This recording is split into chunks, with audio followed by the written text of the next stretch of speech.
Hello, nous c'est Léa et Pauline, passionnées de tech. Aujourd'hui, on remonte le temps avec un nouveau format d'Erreur 404. On part à la rencontre de celles et ceux que l'histoire de la tech a oubliés.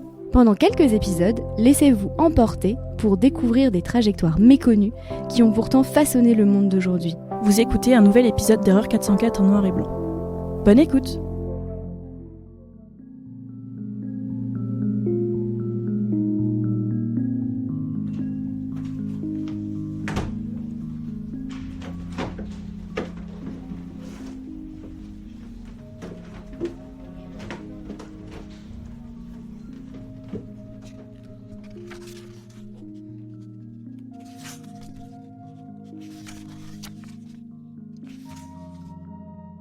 Pauline, tu te souviens, au début quand on a commencé ce projet, moi je m'attendais à des noms, des dates, des équations.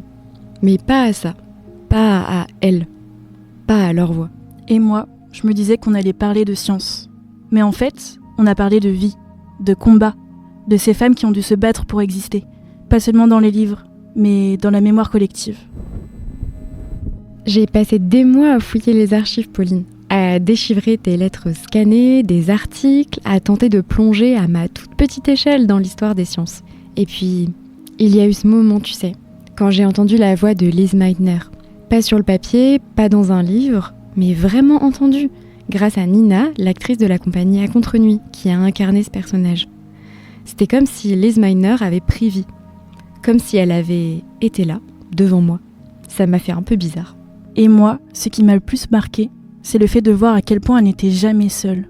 Que ce soit porté par le tempérament latin qu'elle avait apprécié à Paris par Rosalind Franklin, Steptoe et Edwards pour Jean Purdy, Pierre Curie pour Marie. C'est ça qui m'a donné envie de créer cette ambiance, ces silences entre les mots, ces musiques qui rappellent qu'elles étaient humaines avant d'être des figures. J'espère que ce format aura parlé à celles et ceux qui nous écoutent. Ma plus grande fierté, c'est qu'on a essayé d'être nuancé. Cela a pris du temps, mais c'était important. Dans un monde où tout va si vite, où on zappe d'un sujet à l'autre, j'espère qu'on aura donné envie à nos auditeurs et auditrices de s'arrêter, de creuser. Pas juste pour retenir des noms, mais pour comprendre que l'histoire, c'est une tapisserie de vie, pas un seul fil doré qu'on suit sans regarder le reste. Et c'est pour ça que ce dernier épisode, il est spécial. Parce que le débat, lui, il n'est pas clos. Mileva Maric, la première femme d'Einstein. Elle passionne, elle divise. On va plonger là-dedans, avec tout ce qu'on a appris sur les sciences de l'histoire, avec les lettres, les archives, les témoignages, et surtout, avec toutes les questions qu'elle soulève encore aujourd'hui. Et puis, je dis pas non pour être de nouveau transportée par un nouveau talent de la compagnie À Contre-Nuit. Et on va se demander, est-ce qu'il y a un peu de Mileva Maric dans l'une des équations les plus célèbres de l'histoire ?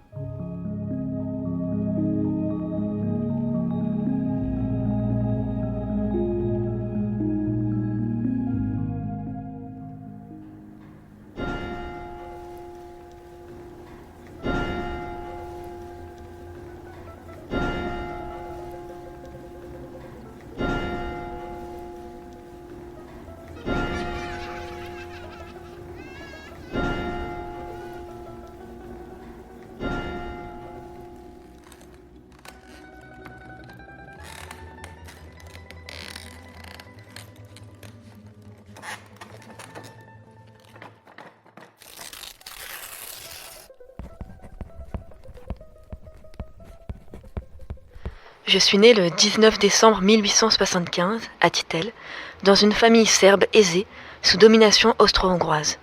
Mon père, Milos, ancien militaire, et ma mère, Maria, ont eu 3 enfants. Moi l'aîné, puis Zorka et Milos Junior. Dès mon plus jeune âge, je suis fascinée par les chiffres, les équations. Mon père le remarque très tôt. Une époque où peu de filles allaient à l'école. Pourtant, Mileva se distingue déjà par son esprit vif et sa soif d'apprendre.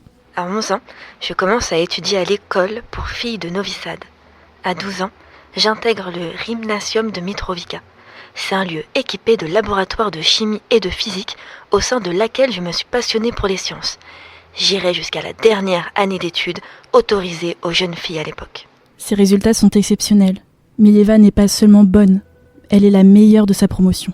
En 1891, grâce à l'intervention de mon père, j'obtiens une permission spéciale pour intégrer l'école royale d'Agram. Les cours de physique sont seulement autorisés aux garçons à l'époque. Je suis une exception académique. Ses camarades la décrivent comme une jeune fille déterminée, calme et très silencieuse. Une personnalité complètement opposée à l'esprit libre d'Einstein, qui, au même âge, poursuit ses études en Suisse, fuyant le rigorisme formalisé des écoles allemandes. Je me demande si je me marierai jamais. Je crois qu'une femme peut faire carrière comme un homme.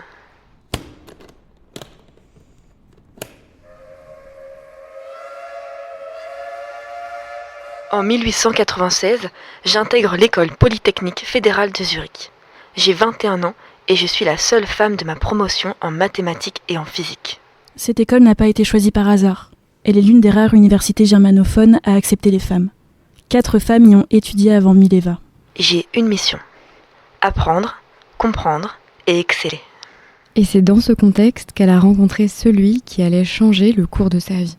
Je l'ai rencontré en classe de travaux pratiques. Il s'appelle Albert Einstein, il a 17 ans.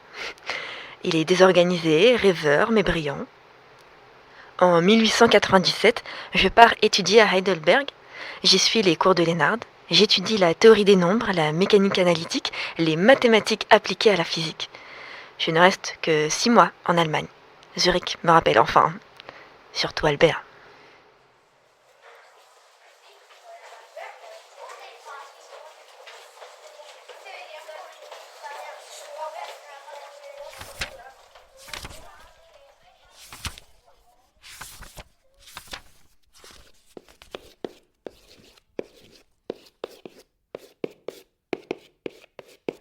En 1896, j'intègre l'Institut Polytechnique de Zurich en section physique et mathématiques avec 3 autres étudiants, Marcel Grossmann, Louis Kohlroas et Jacob Erath.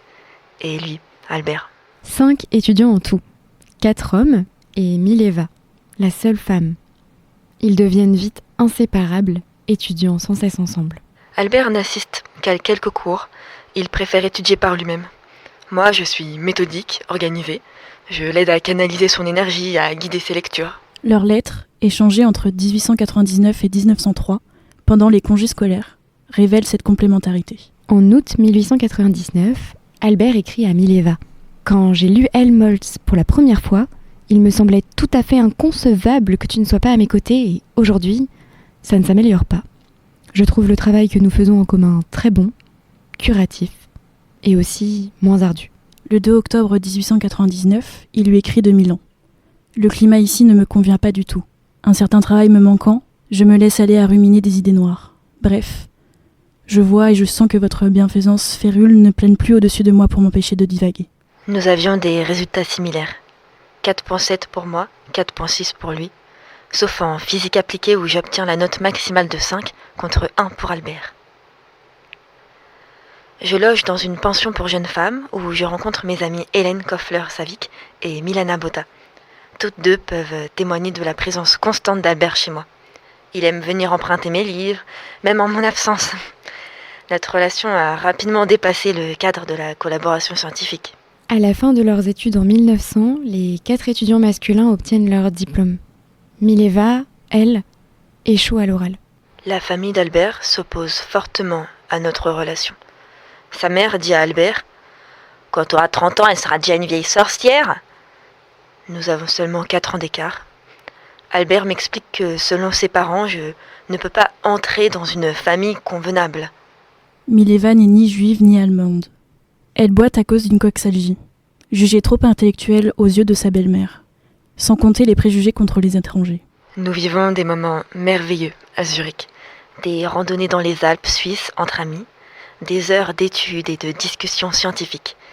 Notre passion pour la musique, moi à la tambourika ou à la voix, Albert au violon. Nous commençons notre travail de thèse en octobre 1900. Les 3 autres étudiants se voient tous offrir des postes d'assistants à l'Institut, mais pas Albert. Cela ne fait rien. Nous continuerons à donner des leçons privées, à vivre et à travailler comme avant. Nous avons trouvé l'un en l'autre notre alter ego, partageant les passions les plus chères à nos yeux, la musique et la science. En septembre 1900, Albert écrit « Comme je me réjouis à l'avance de notre nouveau travail conjoint. Tu dois maintenant continuer avec ton investigation. Comme je serai fière lorsque j'aurai un docteur comme compagne, alors que je serai juste un homme ordinaire. Le 13 décembre 1900, Albert publie un article sur la capillarité. Cette publication questionne, comme elle est associée au pronom « nous » dans leur correspondance. Est-ce qu'il s'agissait uniquement des travaux d'Einstein ? Mileva voulait-elle qu'il publie en son nom seul pour qu'il puisse obtenir un poste et l'épouser ? Dord Christ a étudié cette période et suggère qu'une publication co-signée avec une femme aurait pu réduire son impact à l'époque, notamment à cause des préjugés sexistes. Qu'est-ce que signifie cette omniprésence du « nous », « nos », « notre » dans les lettres de leur correspondance ? Le 27 mars 1901, Albert écrit « Comme je serai heureux et fier quand nous aurons tous les deux ensemble mené notre travail sur le mouvement relatif à une conclusion victorieuse. Est-ce que dans le « nous » se cache-t-il seulement le soutien ? Notre destin a basculé après une escapade au lac de Côme. Albert, je suis enceinte. Albert refuse de reconnaître l'enfant. Je passe une dernière fois l'examen oral pour l'obtention de mon diplôme en juillet 1901. Sans succès. Mileva est enceinte et n'est pas mariée. À l'époque, c'est une situation très compliquée pour une jeune femme. Forcée d'abandonner ses études, elle retourne en Serbie. Elle tente de persuader Albert de l'épouser, par un bref retour à Zurich, en vain. Elle donne naissance à une petite fille, Liz Earle, en janvier 1902. Je l'aimais déjà, avant même de la connaître. Albert refusait toujours de m'épouser. Son père insistait pour qu'il trouve un emploi. Sa mère ne voulait pas de moi. On découvrira l'existence de leur petite fille Liz Earle en 1980, lors de la publication de leur correspondance entre Mileva et Einstein. Aucun acte de naissance ou de décès n'a été retrouvé. Certains historiens suggèrent un abandon, une mort précoce. Je ne veux pas en parler. Pendant ce temps, Albert a obtenu un poste à l'Office des brevets à Berne. Il a débuté en juin 1902. Moi, je commence une thèse en 1905 et écris un livre sur les nardes, dont j'avais suivi les cours à Heidelberg.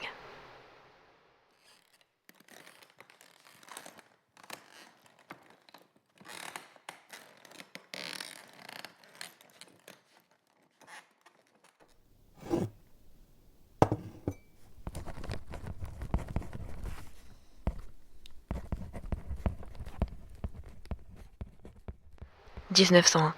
Cette année-là, tout change. Nous sommes deux êtres obsédés par les mêmes questions. L'espace, le temps, la vitesse de la lumière. J'adore nos discussions de science. » Mileva et Albert se marient en 1903. Leur fils Hans Albert naît en 1904. Pendant ces années, Mileva ne finit jamais sa thèse, mais travaille sans relâche avec Albert. Nous sommes très occupés.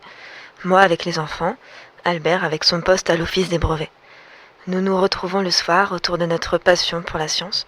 Le frère de Mileva, Milos Junior, a témoigné des soirées du couple Einstein, des soirées d'études. Il décrivait comment, dans le silence de la nuit, ils calculaient, écrivaient, lisaient et débattaient ensemble. Ils se retrouvaient à la table de la cuisine. Une lampe à kérosène, des équations, des débats sans fin. 1905, quelle année miraculeuse pour Albert. Je suis si fière de lui. Il a publié 5 articles révolutionnaires, un sur l'effet photoélectrique, 2 sur le mouvement brownien, 1 sur la relativité restreinte et 1 comportant la célèbre équation E égale mc au carré. Il a soumis des commentaires sur 21 articles scientifiques contre rémunération, de même que sa thèse sur les dimensions des molécules. Albert a déclaré plus tard que la relativité avait été sa vie pendant 7 ans. Peter Michael Moore, un de ses biographes, a écrit qu'après avoir passé 5 semaines à compléter l'article sur la relativité restreinte, Albert passa 2 semaines au lit, pendant que Mileva relisait inlassablement l'article avant de le poster. Cela n'enlève pour autant rien au génie d'Einstein. La relation d'Albert et Mileva s'est construite autour des sciences. Ils ne pouvaient pas ne pas en parler. Nous sommes une équipe. Dans ses carnets, Albert a écrit « J'ai besoin de ma femme. Elle résout pour moi tous mes problèmes mathématiques. » Nous avons construit ensemble un voltmètre ultra sensible avec Konrad Abicht. Quand ce dernier m'a demandé pourquoi je n'y avais pas mis mon nom, j'ai répondu « Pourquoi ? Nous deux ne sommes qu'une seule pierre. » La reconnaissance est venue en 1908. Albert est invité à donner des cours non rémunérés à Berne, puis on lui offre un premier poste académique à Zurich en 1909. Albert donne son premier cours à partir de notes écrites de la main de Mileva. 8 pages de ses premières notes de cours sont de son écriture, tout comme une lettre de 1910 en réponse à Max Planck sur une discussion scientifique.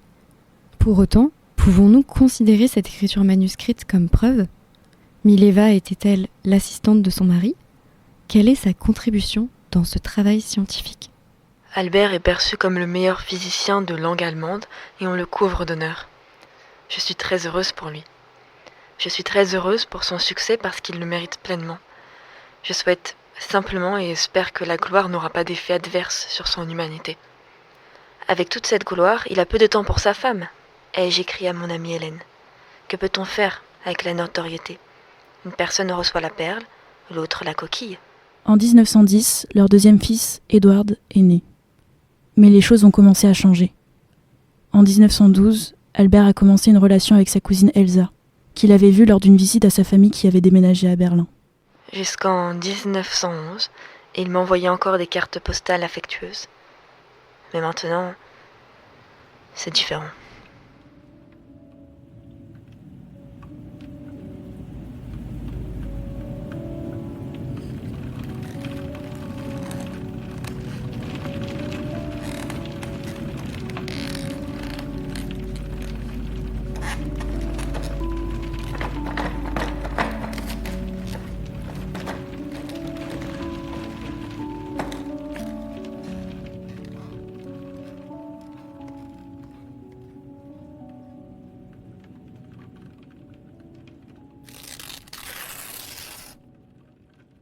« 1912, tout a commencé à se briser cette année.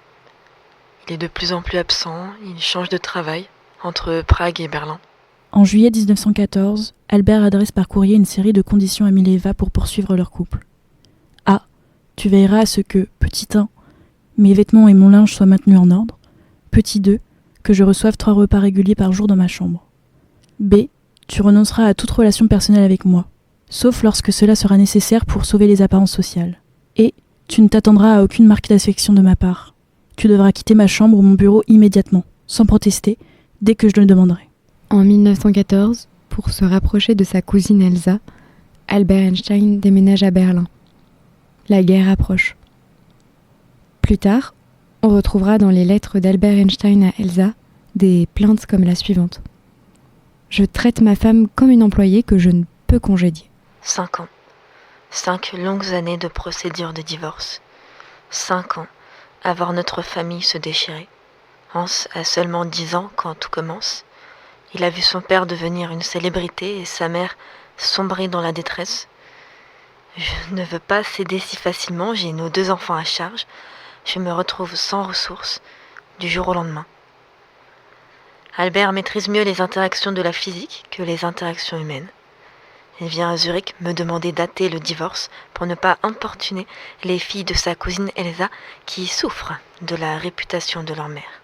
Dès lors, dans le cadre du divorce, ils ne se parlent plus que par personne interposée. Michel Bessot pour Mileva, Fritz Haber pour Einstein. Mileva plonge dans une dépression qu'on prend d'abord pour de la tuberculose. Michel Bessot demande à Albert de renoncer au divorce. C'est une question de vie ou de mort. Einstein est lui aussi pris de maux de ventre terribles, un ulcère qui durera 2 ans.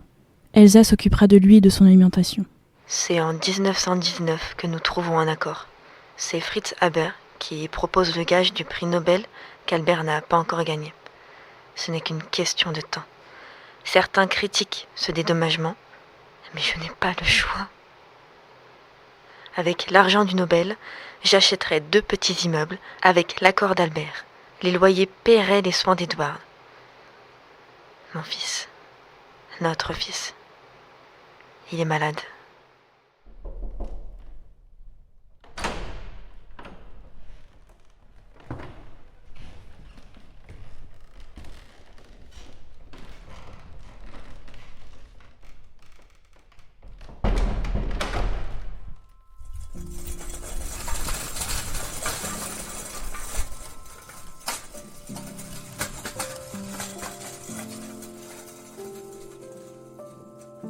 En 1922, quand Albert reçoit le prix Nobel pour l'effet photoélectrique, il remet la totalité de la somme à Mileva, comme prévu dans l'accord du divorce.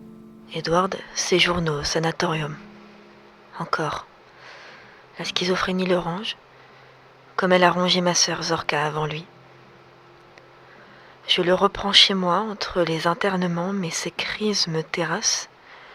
Je donne des cours de mathématiques et de piano pour payer les factures. Les pensions d'Albert ne suffisent plus. Des gammes, des équations, des heures qui s'étirent. Pendant ce temps, Hans a grandi. Les immeubles achetés sont rapidement perdus. Les dépenses médicales d'Edward engloutissent tout. En 1925, j'envisage d'écrire mes mémoires. La réponse d'Albert fut cinglante. Mais tu m'as vraiment fait rire quand tu as commencé à me menacer de tes mémoires. T'est-il jamais venu à l'esprit, ne serait-ce qu'une seconde, que personne ne prêterait la moindre attention à tes salades, si l'homme dont tu parles n'avait pas accompli quelque chose d'important ? Quand une personne est quelqu'un de complètement insignifiant, il n'y a rien d'autre à dire à cette personne que de rester modeste et de se taire. C'est ce que je te conseille de faire. Mileva espérait-elle obtenir quelques droits d'auteur ou justifier la réception de la somme associée au prix Nobel ? Albert craignait-il qu'un secret y soit dévoilé ou qu'un ouvrage lié à la vie privée de l'homme qu'il était soit interprété entre de mauvaises mains ? Mis à part quelques disputes liées au retard de paiement, leurs relations se sont apaisées après le divorce. 1929. Milana Bota déclare à un journal serbe que je pourrais parler de ma contribution à la relativité. Le 13 juin, j'écris à mon amie Hélène. De telles publications dans les journaux ne correspondent pas du tout à ma nature, mais je crois que cela a fait plaisir à Milana et qu'elle a probablement pensé que cela me ferait plaisir aussi et que, d'une certaine façon, cela m'aiderait à obtenir certains droits vis-à-vis d'Einstein aux yeux du public. Elle m'a écrit en ce sens, et je l'accepte ainsi. Autrement, tout cela n'aurait pas beaucoup de sens. 1948. Seul Edward était encore là, dans ma tête. Hans était parti en 1938 pour les États-Unis. Nos relations s'étaient distendues. Albert a eu sa gloire et s'est exilé en 1933 aux États-Unis. Moi, j'ai eu nos enfants, leur maladie. Et il y a eu ce silence. Mon silence qui me caractérise si bien.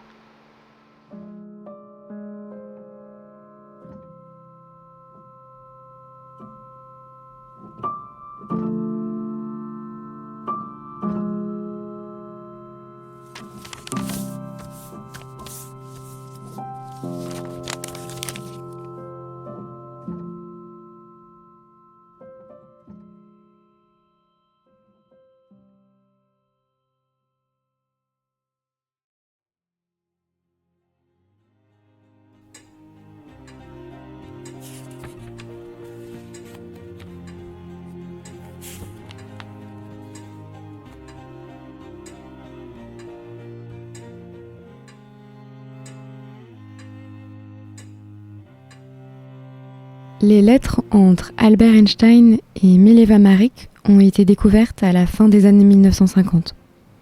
Mais les exécutants testamentaires d'Albert les ont gardées secrètes pendant des décennies. Ce n'est que dans les années 1980 qu'elles ont enfin été publiées.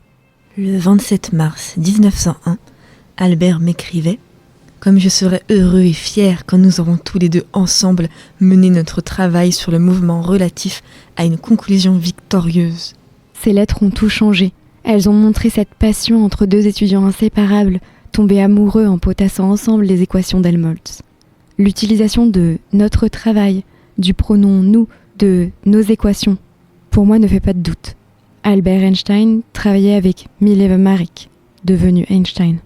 Certains historiens expliquent que nous lisons ces mots avec nos yeux du XXIe siècle.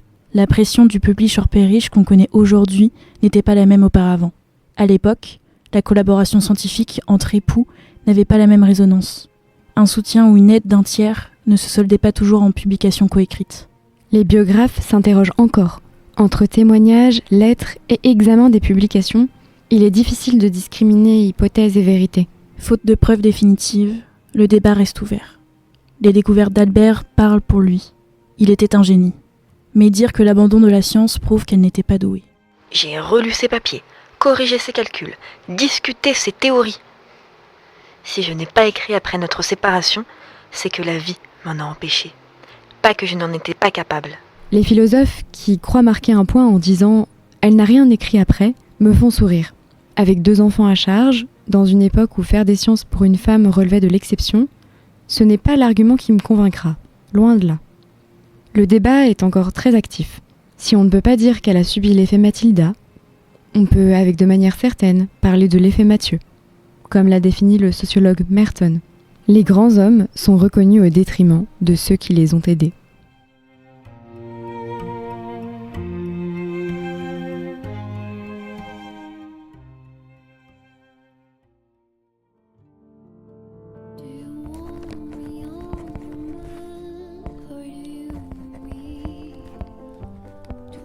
Sans Mileva, Albert serait-il devenu Einstein ? Mileva, c'est une femme qui s'est battue pour étudier ce qu'elle voulait, dans un monde qui ne voulait pas d'elle. Une femme avec un handicap physique qui a épousé l'homme qu'elle aimait malgré les mauvais présages de sa future belle-mère. Une femme qui s'est battue pour son fils, Edward, porteur de schizophrénie jusqu'à son dernier souffle. Une femme qui a cru en la science, en l'amour, en la famille.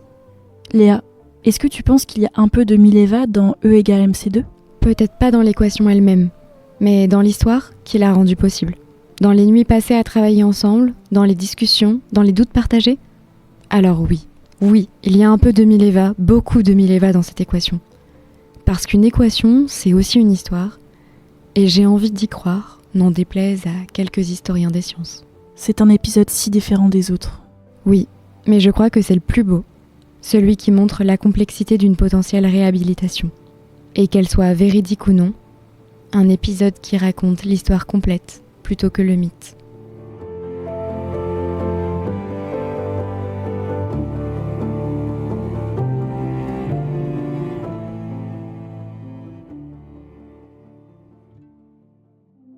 C'est déjà la fin de cet épisode d'Erreur 404 en noir et blanc. On espère que cela vous a plu et que vous avez appris quelque chose d'inspirant.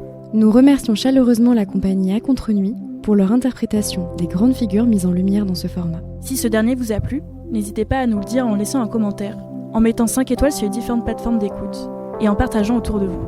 Pour prolonger la discussion, vous pouvez également nous retrouver sur Instagram, TikTok ou LinkedIn sous le nom Erreur 404 Podcast. On se retrouve bientôt pour un nouvel épisode. D'ici là, restez curieux et curieuses et souvenez-vous, plus on sait, plus on est capable d'apprendre. À bientôt sur Erreur 404.